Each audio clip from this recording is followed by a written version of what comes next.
वंशी विभूषितकरा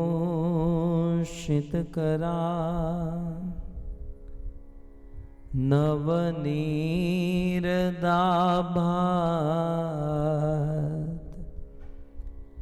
पीताम्बरदरुणबिं बफलदरोष्ठा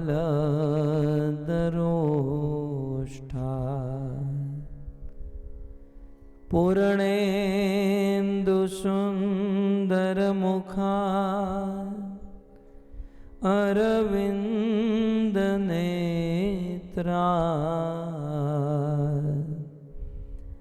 कृष्णात् परं किमपि तत्त्व अहं न जाने। करारविन्दे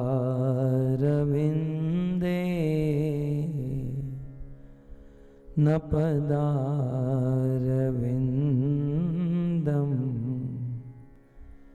मुखारविन्दे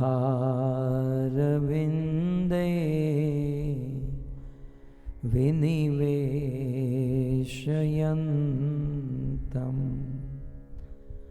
वटस्य पत्रस्य पुटे शयानं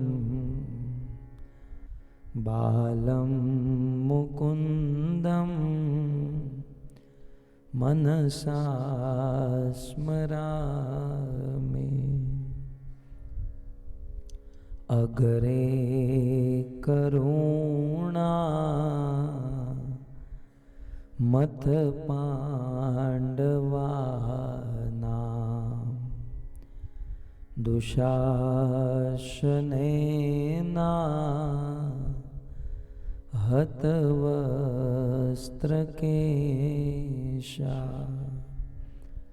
कृष्णात् तदाक्रो शदनन्य नाथा कृष्णात् तदाक्रो शदनन्य नाथा गोविन्द दामोदर माधवेति। श्री कृष्ण गोविंद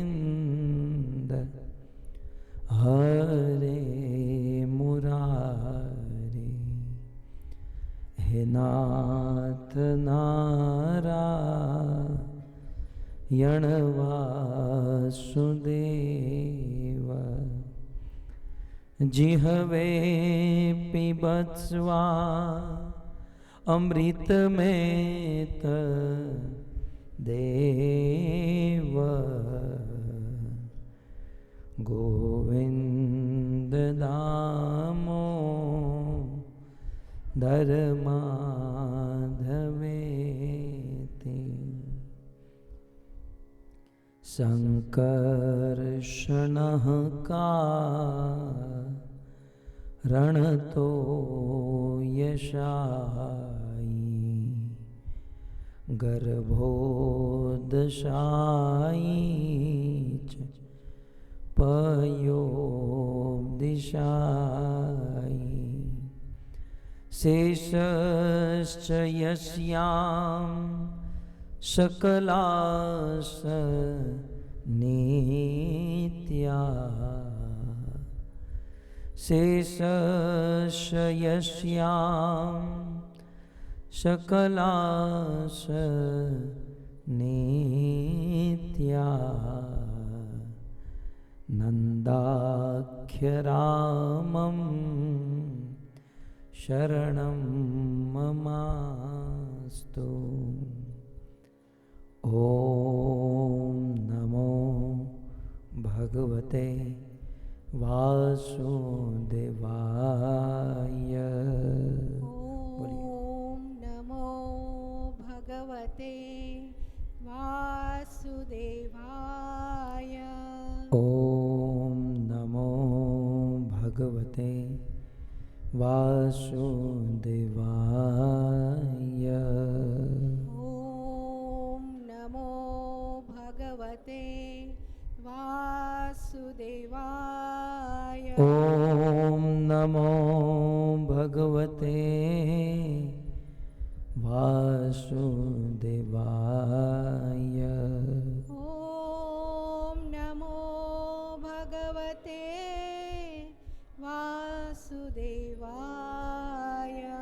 नारायणं नमस्कृत्य नारायणं नमस्कृत्य नरं चैव नरोत्तमम् नरं चैव नरोत्तमं देवीं सरस्वतीं व्यासं देवीं सरस्वतीं व्यासं ततो जयमुदीरये।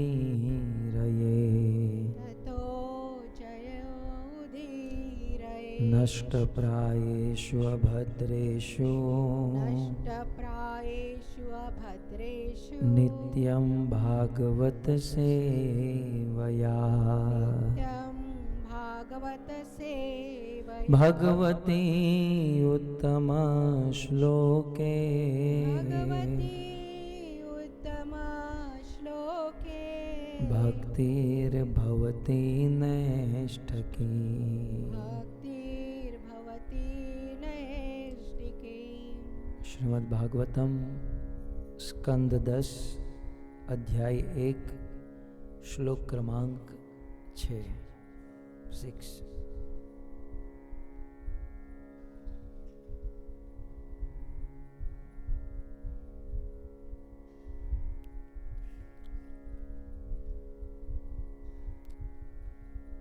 द्रोणास्त्रविप्लुष्ट मेदं मदङ्गम्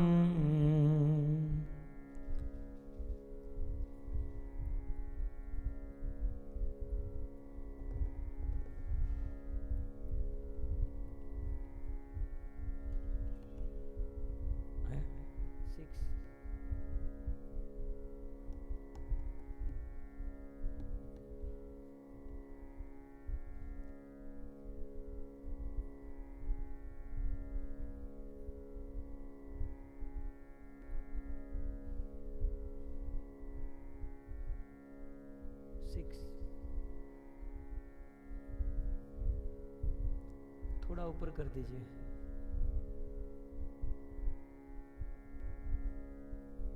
नहीं, नीचे नीचे। एक लाइन नहीं आ रहा है, एक लाइन नहीं आ रहा है।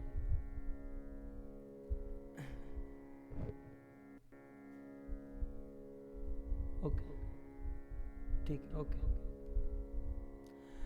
द्रोण्यस्त्रविप्लुष्टमेदं मदङ्गम् विप्लुष्टमेदं सन्तानबीजं कुरु पाण्डवानां। सन्तानबीजं कुरु पाण्डवानां। जुगोपकुक्षिं गतयात चक्रो। जुगोपकुक्षिं गतयात चक्रो। जुगोपकुक्षिं गतयात चक्रो। जुगोपकुक्षिं गतयात कक्षो। मातुश्च मेय शरणं गताया। मातुश्च मेय शरणं गताया। द्रोण्यस्त्रविप्लुष्टमेदं मदङ्गम्।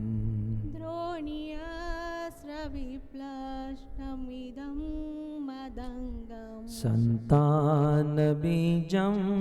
कुरु पाण्डवानां। सन्तानबीजं कुरु पाण्डवानां। जुगोपकुक्षिं गतयात चक्रो। जुगोपकुक्षिं चक्रो जुगोपकुक्षिं गतयात चक्रो जुगोपकुक्षिं गतयात चक्रो मातुश्च मेय शरणं गताया मातुश्च मेय शरणं गताया द्रोण्यस्त्रविप्लुष्टमेदं मदङ्गम् गाइए सब द्रोणीयास्त्रविप्लष्टमिदं मदङ्गम् सन्तानबीजं कुरु पाण्डवानां सन्तानबीजं कुरु पाण्डवानां जुगोपकुक्षिं गतयात चक्रो जुगोपकुक्षिं गतयात चक्रो जुगोपकुक्षिं गतयात चक्रो जुगोपकुक्षिं गतयात चक्रो मातुश्च मेय शरणं गताया मातुश्च मेय शरणं गताया मधुपति प्रभु बोलिए।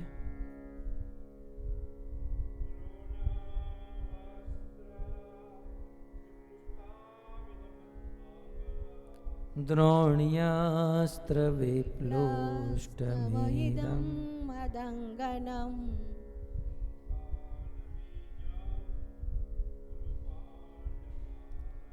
सन्तानबीजं कुरु पाण्डवानां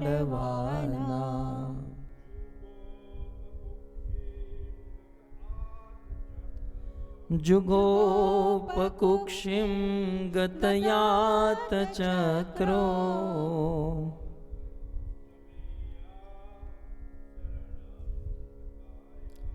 मातुश्च मेय शरणं गताया। शब्दार्थ द्रोणी द्रोणी अश्वत्थामा के अस्त्र ब्रह्मास्त्र से विप्लुष्टम आक्रमण करके जलाया गया इदम यह मत अंगम मेरा शरीर संतान बीजम एकमात्र बचा हुआ बीज कुरु पांडवानाम कौरवों तथा पांडवों को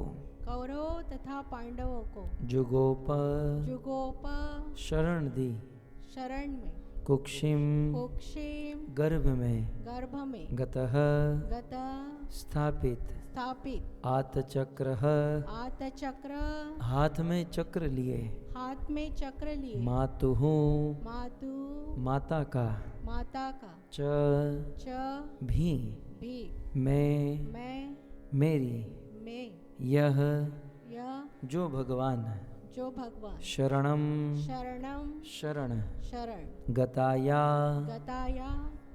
ग्रहण कर ली है। अनुवाद और तात्पर्य कृष्ण कृपा मूर्ति श्री श्रीमद् ऐसी भक्तिवेदांत स्वामी प्रभुपाद के द्वारा। शिल प्रभुपाद की। इस श्लोक को समझाते हुए शिल प्रभुपाद लिखते हैं,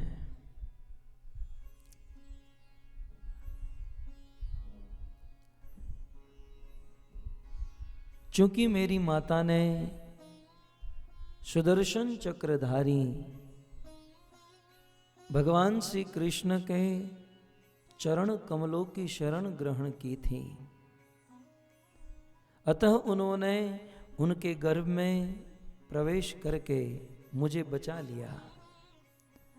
जो कौरवों तथा पांडवों का अंतिम बचा हुआ उत्तराधिकारी था और जिसे अश्वत्थामा ने अपने ब्रह्मास्त्र से पूर्णतः नष्ट कर दिया था। श्रील प्रभुपाद इस श्लोक को समझाते हुए लिखते हैं,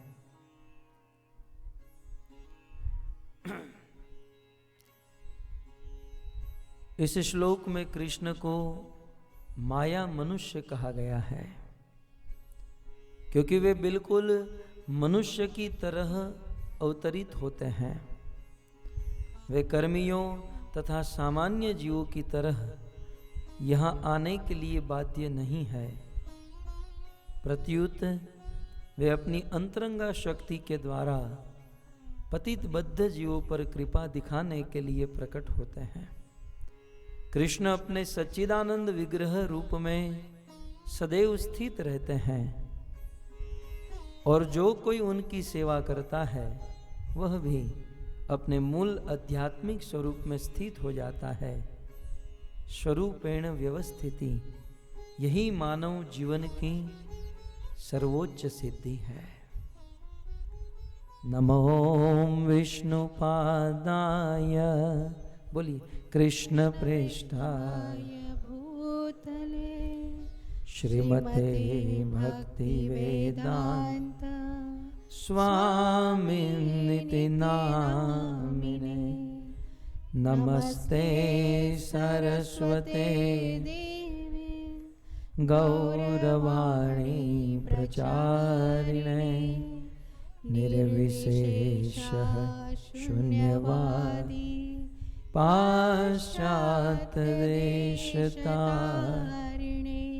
जय श्री कृष्ण चैतन्य प्रभु नित्यानंद श्री अद्वैत गदाधर श्रीवासादि श्री गौर भक्तवृंद। हरे कृष्णा कृष्णा कृष्णा कृष्णा हरे हरे, हरे राम राम राम हरे हरे। वंदे नन्तादभूतेश्वर्यम् श्रीनित्यानन्दम् ईश्वरम् यस्येच्छया तत्स्वरूपम्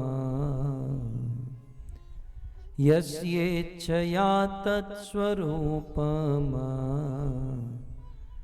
अज्ञेनापि निरूप्यते अज्ञेनापि निरूप्यते। श्री नित्यानंद महाप्रभु की, श्री बलराम जी महाराज की, कृष्णचंद्र भगवान की, श्रील प्रभुपाद की। हरे कृष्णा हरे हरे हरे।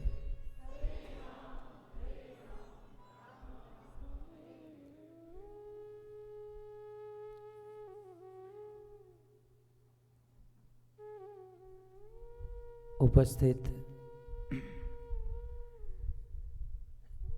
भगवत कथा अनुरागी पधारे हुए भक्त वृंद,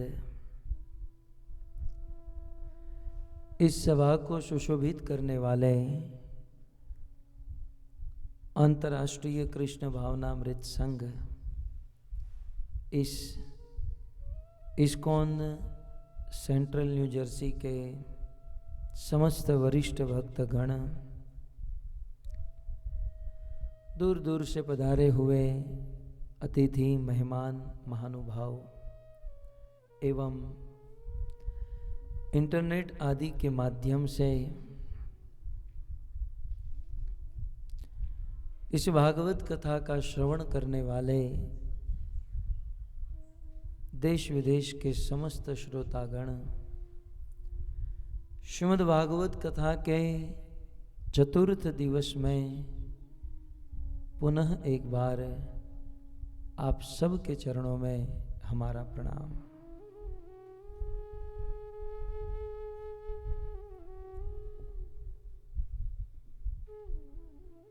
परम सौभाग्य से विभूषित परम पावनी भगवत प्रेम प्रदायिनी भगवान श्री कृष्ण एवं बलराम जी की लीला कथा युक्त श्रीमद् भागवत कथा का हम सब श्रवण कर रहे हैं।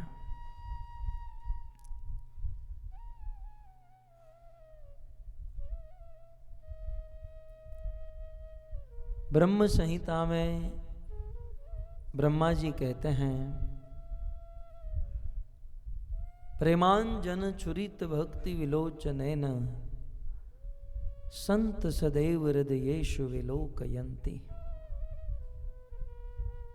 वे कहते हैं बड़े बड़े संत महात्मा महानुभाव भगवान को अपने हृदय में नित्य निरंतर देखा करते हैं।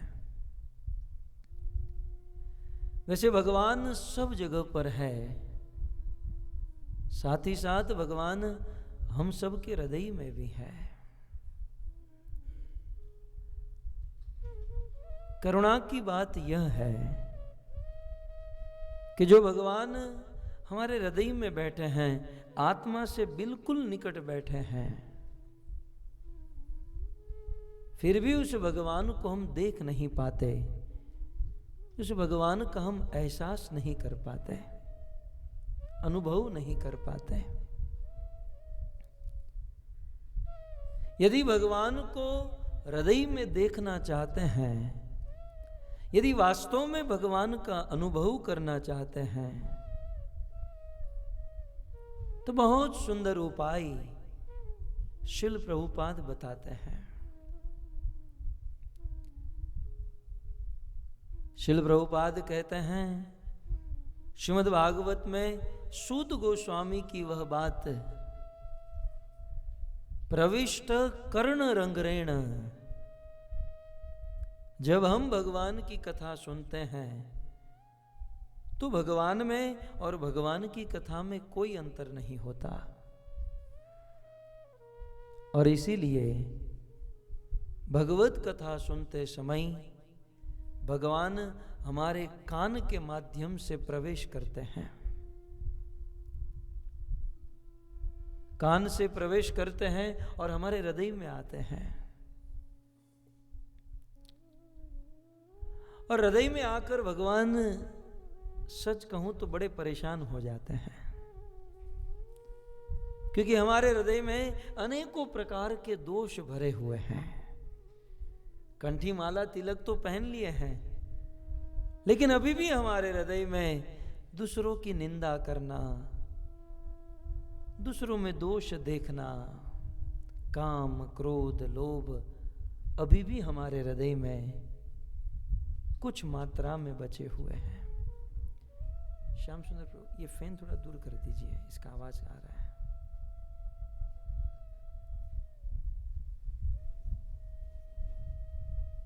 इसको थोड़ा झुका दीजिए। हाँ, ठीक है।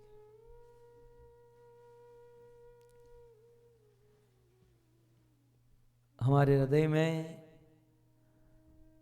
अनेकों प्रकार की गंदगी भरी हुई है, और भगवान जब कथा सुनते हैं और भगवान जब हमारे हृदय में आते हैं तो परेशान हो जाते हैं। सच कहूं तो ऐसा सोचते हैं यहां कहां फंस गया।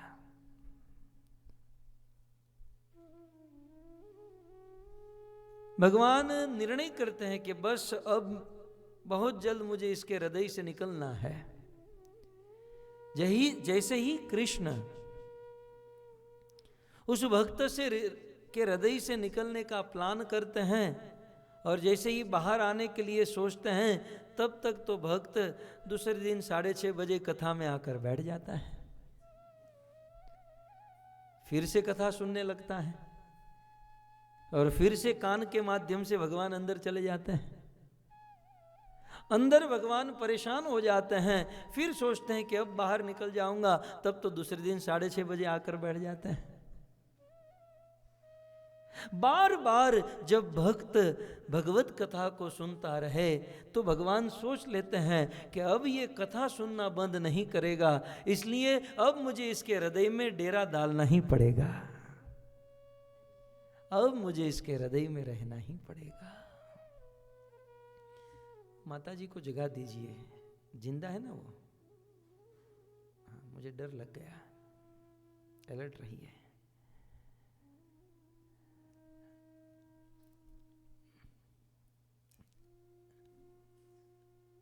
भगवान सोचते हैं कि अब मुझे इसके हृदय में रहना ही होगा,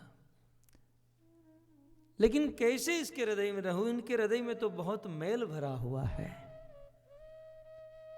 और कृष्ण बड़े पवित्र है। भगवत गीता में अर्जुन कहते हैं पवित्रम परमम भवान। कृष्ण आप परम पवित्र हो। कोई साफ सुथरा आदमी हो और किसी नए घर में रहने के लिए जाए, वह घर पिछले 10-15 साल से बंद पड़ा है, उस घर में बहुत मैल है, धूल है, मिट्टी है, और उस घर में यदि कोई रहना चाहता है तो उस घर में प्रवेश करके सबसे पहला काम क्या करेगा? भोजन करेगा कि सोएगा? हैं? सफाई करेगा। यदि कोई साफ सुथरा है तो उस घर की सफाई करेगा। ठीक उसी प्रकार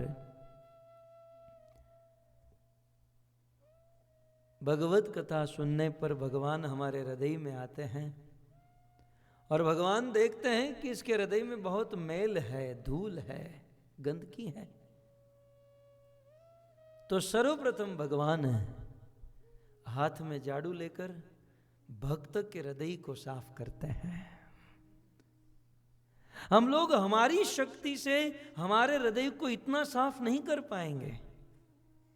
गीता में कृष्ण कहते हैं कि भवसागर में एक बहुत बड़े समुद्र में कोई आदमी डूब गया हो, कितना भी अच्छा स्विमिंग जानता हो, महासागर में डूबने वाला आदमी कितना भी अच्छा स्विमिंग जानता हो, वो अपने बल से, अपनी शक्ति से महासागर को पार नहीं कर सकता। ठीक उसी प्रकार हम अपने बल से, अपनी शक्ति से पूर्णतः पवित्र नहीं हो सकते हैं, शुद्ध नहीं हो सकते।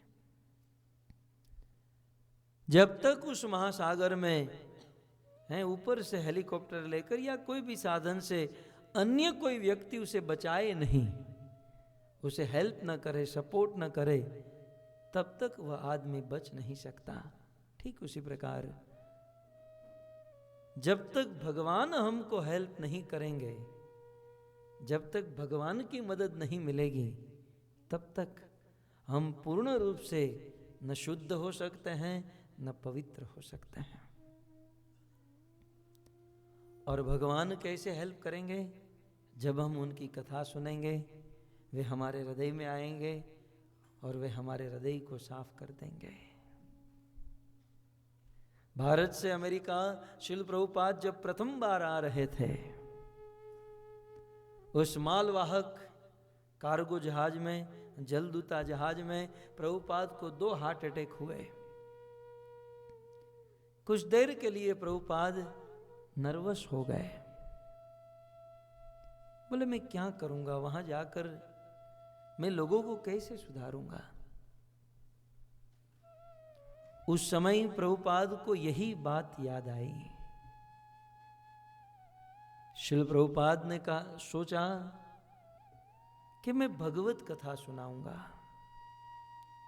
और कथा के माध्यम से भगवान जीवों के हृदय में उतरेंगे और जीवों के हृदय को साफ करेंगे। इसी बात को श्रील प्रभुपाद सोचकर भारत से अमेरिका आ रहे थे।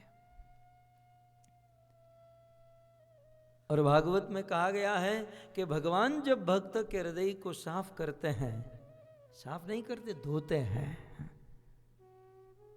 शुणोताम स्वकथाम कृष्ण पुण्य श्रवण कीर्तन हृदि अंतस्थो ही भद्राणी विधुनोति सुहत्सताम। धुनोति माने कृष्ण भक्त के हृदय को धो डालते हैं। और धोने धोने में भी अंतर होता है। आज की नई बहू, नई लड़कियां कपड़े धोती हैं भारत में हाथों से, तो इसमें कोई दम नहीं होता। पुराने जमाने के लोग जब कपड़े धोते हैं, धोने धोने में अंतर है। कृष्ण भक्त के हृदय को धोते ही नहीं, विधुनोति माने विशेष रूपेण धुनोति। कृष्ण भगवान भक्त के हृदय को विशेष रूप से धो देते हैं। विशेष रूप से धोने का अर्थ है भगवान अपने भक्त के हृदय को ऐसा धोते हैं कि फिर वह बिगड़ नहीं पाता है, शुद्ध हो जाता है। तो परम सौभाग्य है हृदय को शुद्ध करने वाली, पवित्र करने वाली भागवत कथा हम सब श्रवण कर रहे हैं। बलराम जयंती निकट आ रही है, अतः बलराम जी की लीला हम सब श्रवण कर रहे हैं। गत सत्रों में हमने बलराम तत्व के विषय में अनेक बातें श्रवण की।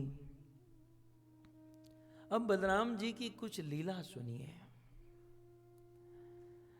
ऐसा वर्णन है, बलराम जी सदैव, वैसे कृष्ण के बड़े भाई हैं, परंतु वे सदैव अपने आप को कृष्ण से छोटा मानते हैं। लीला में बड़े हैं, परंतु तत्व से कृष्ण से छोटे होने के कारण वे अपने आप को छोटा मानते हैं। पढ़ा तो नहीं, लेकिन मैंने किसी महात्मा से सुना है कि एक बार बलराम जी विचरण करते करते पुरुषोत्तम क्षेत्र जगन्नाथपुरी में पहुंचे, परंतु जगन्नाथ मंदिर के अंदर नहीं गए। बलराम जी जगन्नाथ मंदिर के में प्रवेश नहीं किए। कारण यही था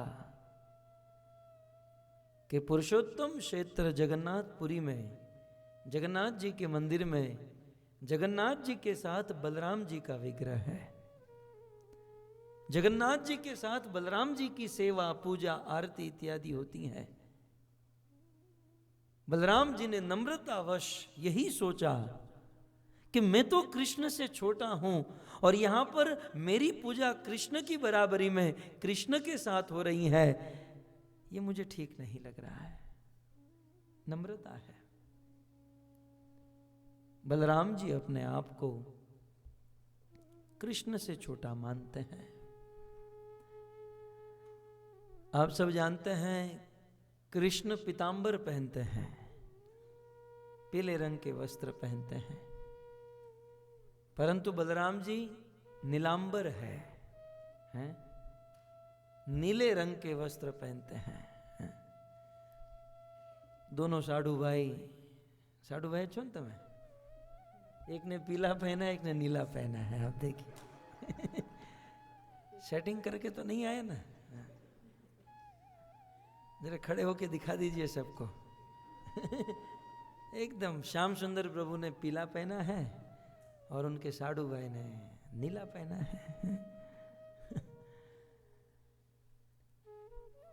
भगवान कृष्ण पीतांबर धारण करते हैं, बलराम जी नीलांबर, नीले रंग का वस्त्र पहनते हैं। कारण क्या है? कारण यही है कि बलराम जी कृष्ण से बहुत प्रेम करते हैं, और क्योंकि कृष्ण के शरीर का रंग नीला है, कृष्ण काले नहीं है, तो क्या करे, श्याम सुंदर का विग्रह काला है, नीला पत्थर मिलता नहीं है। बाकी भगवान कृष्ण का रूप, कृष्ण का शरीर नील वर्ण का है। नील वर्ण माने घने मेघ के समान। बादल में जब जल भर जाता है, जलधर मेघ के समान कृष्ण का वर्ण नीला है। और बलराम जी कृष्ण से बहुत प्रेम करते हैं, बहुत चाहते हैं, और इसलिए कृष्ण का जो शरीर का रंग है वे अपने वस्त्रों का रंग धारण कर लेते हैं। इसलिए बलराम जी नीले रंग का वस्त्र पहनते हैं। बलराम जी सदैव कृष्ण की रक्षा करते हैं, सदैव कृष्ण का ध्यान रखते हैं। आपने वृंदावन में देखा होगा, कृष्ण बलराम मंदिर में बलराम जी अपना हाथ कृष्ण के ऊपर रखकर खड़े रहते हैं। प्रायः जब गाय चराने के लिए जाते हैं और वन में विचरण करते हैं तो उस समय बलराम जी अपना हाथ कृष्ण के ऊपर रखते हैं। एक सिद्धांत तो यह भी है कि बलराम की अनेकों लीला है, बलराम जी बहुत महान है, लेकिन बलराम जी की महानता कृष्ण के कारण है, क्योंकि वह कृष्ण का सहारा लेकर खड़े हैं, कृष्ण के सहारे हैं। ब्रज लीला में ऐसा वर्णन है कि एक दिन बलराम जी कृष्ण के कंधे पर हाथ रखकर खड़े थे और कृष्ण के काले घने घुंघराले बाल हैं, तो कृष्ण के बाल बलराम जी के कान के कुंडल में फंस गए और बहुत कष्ट हुआ कृष्ण को वह कुंडल में से बाल निकालने के लिए। बलराम जी के हृदय में बहुत दुख लगा कि मेरे कारण कृष्ण को कष्ट हुआ। उस दिन से बलराम जी ने अपने एक कान में कुंडल पहनना ही बंद कर दिया। बलराम जी केवल एक ही कान में कुंडल पहनने लगे और फिर परंपरा में भारत के कुछ पुरुष भी एक कान में पहन लेते हैं, बलराम जी की परंपरा में।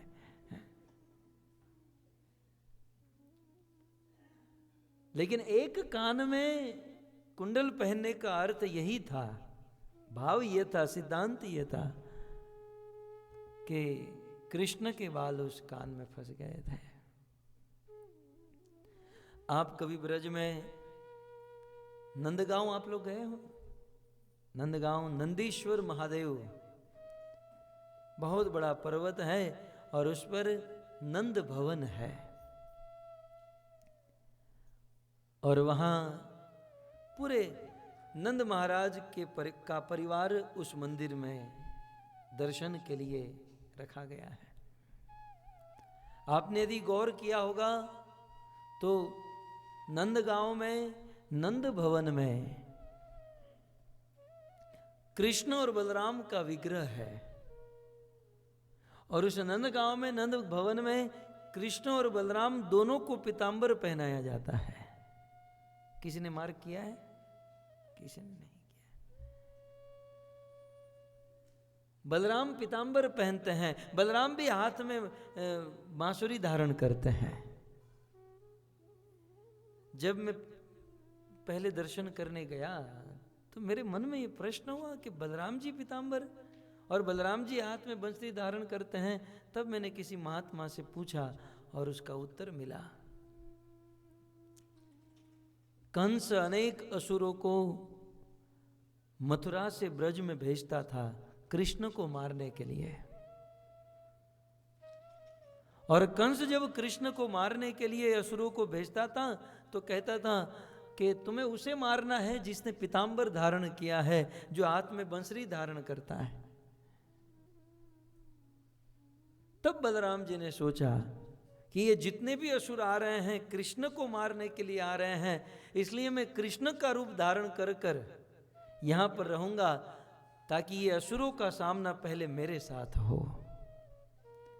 बलराम जी कृष्ण की रक्षा वैसे ही करते थे जैसे ये पलक आंखों की रक्षा करती है।